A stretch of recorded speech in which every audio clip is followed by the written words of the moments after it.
Then the highlight reel, which took way too long. It was just them both just kind of like, trading insults. Yeah, and it was just kind of like Jericho did the blah, blah, blah, blah thing, and it was like, oh, come on, Jericho. It was about 5 blahs too long. Yeah.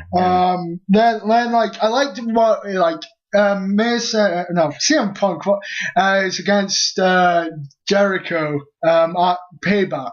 CM Punk's probably going to return, and I thought this was going to happen anyway. Because it's in Chicago. Yeah. It's but it should be more of a surprise. Yeah, exactly. Opinion. And then afterwards, it was Caitlyn and Natalya versus the Bella Twins. Caitlyn and Natalya don't get entrances. No, you don't get an entrance. Yeah, your Divas champion doesn't get an entrance. I understand you have you need to have breaks, but come on. But so they both.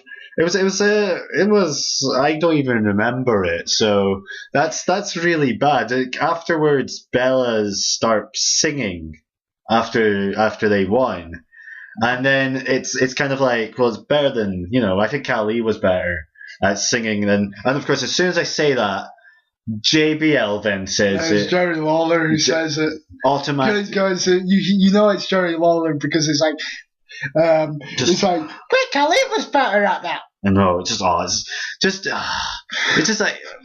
made me feel so dirty. I had to go for a wash after I heard King said that. I was like, I didn't feel as awesome. It felt good saying it, and then of course when he says it, he ruins it. You've ruined my life. Thank you very much, Jerry. Then Bret Hart has a little segment with Curtis Axel, and more or less warns him about Heyman and says that he'd be better off without him. And then Curtis Axel proceeds to say, "You don't know me. You know my father, but you don't know me." And I like this. Kurt, he's improving on the mic more and more and more. Yeah. He's not one of these guys who's haunted by that dreadful promo, which I'm bringing up now to prove a point. Yeah. The whole get rid of Heyman thing was that was said by John Cena at the start, so I think it's coming up to something. I mean, I think something might happen as a result. I mean, you'd hope so. Otherwise, it might just be a catchy thing for them to say. Then there was a tag team match with Randy Orton and Sheamus against Rhodes Scholars, who I didn't realize were still a team. Rhodes Scholars. It started off. Randy Orton was the first one to come out. Then it was Rhodes Scholars. Then it was Sheamus. I didn't understand that. It was a weird order that they came out. It's normally the heels that come out first, and then it's the faces to kind of outshine the heels. And that's the way I usually see it. Exactly. And then the Wyatt family vignette came on after Randy Orton came out, and people are already not liking the Wyatt family. Yeah, they have one vignette. One little video package, and it's I don't like them because they're creepy. Dude, they need to have more gimmicks like that in my humble opinion. They're supposed to be creepy. There are some people who are just like the whole Curtis Axel thing. You've got to wait till they come in first before you start hating on them. Yeah, exactly. And Fandango. And Fandango, yeah. Who everyone loves now. Everyone loves Fandango. He can't go wrong, ever. And now it's like, oh, I don't like the Wyatt family. I think I like the idea of it. Reminded me of Texas Chainsaw Massacre kind of thing. And why not? That sounds good to me. I like the ginger one wearing a sheep mask. Oh, that was a nice touch. That was a pretty nice touch. There was this Mary Had a Little Lamb being sung on it. It's I'm looking for. Hopefully it's not going to get ruined, but only time will tell. But give it a chance. Come on, please, just give it a chance. And then the main event. John Cena is against Curtis Axel, and the crowd seemed like they were more preoccupied with what was going on in the audience than the match. And I'm pretty sure something must have happened in the crowd. Apparently a brawl happened. Two drunks had a fight with a security guard. Someone punched a security guard, and then they were getting thrown out. The fact that's probably the dumbest thing you do is punch a security guard, because security guards are probably they're like the police. If you punch the police, they're kind of obliged to beat you up It's like, like Curtis Axel then starts shouting, "Pay attention to me!"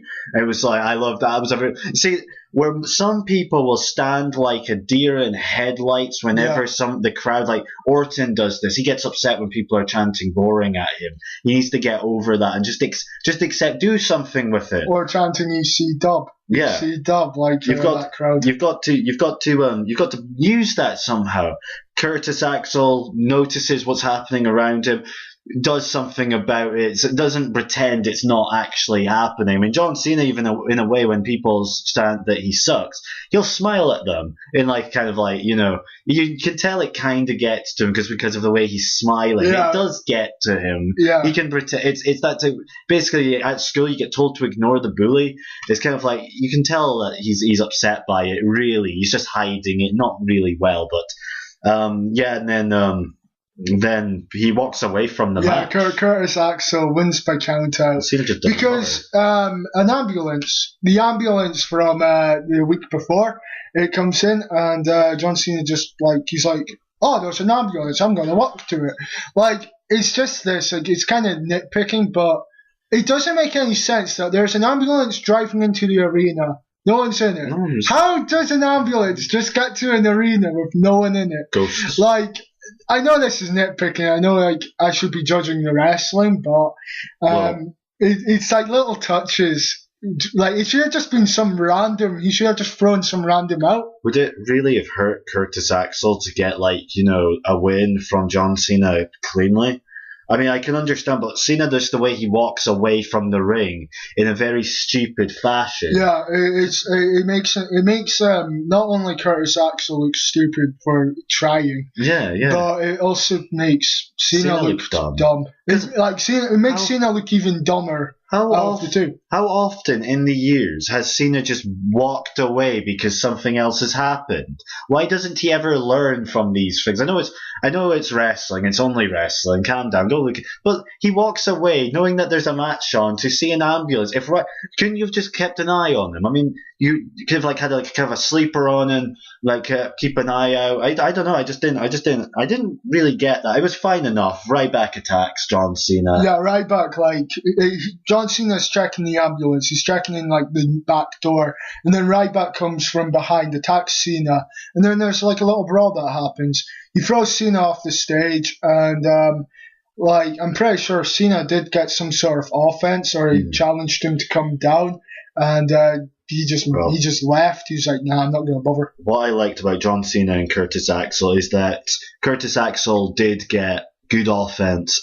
It was kind of a shame that the perfect plex, it's the first time that he did that move, I believe. Yeah. And it got kicked out, which means he's going to have to try and find another finisher from somewhere, because now that's basically said that the finisher, it can't beat John Cena, and you've done it. So there's no point. You have to get another finisher. I mean, that's again another nitpicking kind of thing. But that's just the way I see it. If your finisher can't finish off a guy, it doesn't bode well, really. I mean, your finisher is supposed to be that one that not always ends the match, but when it's your first time you've debuted that finisher, surely it has to count for something. Yeah. Instead of just walking away and not bothering. Either way, overall, the whole entire thing, it was good start, good end. The middle could have been, could have put most of the middle in the app, and whatever match you put halfway through should be on the actual show. That's the way I see it. This was like a sandwich. It was like a really bad sandwich. Good outer, good but bad inside. That's that's the metaphor I'm putting here.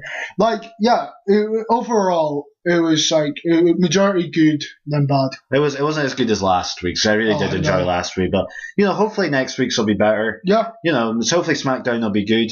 That's us basically done, I think. Who won the Randy Orton and Sheamus and Rhodes Scholars? It was Orton and Sheamus. Orton and Sheamus.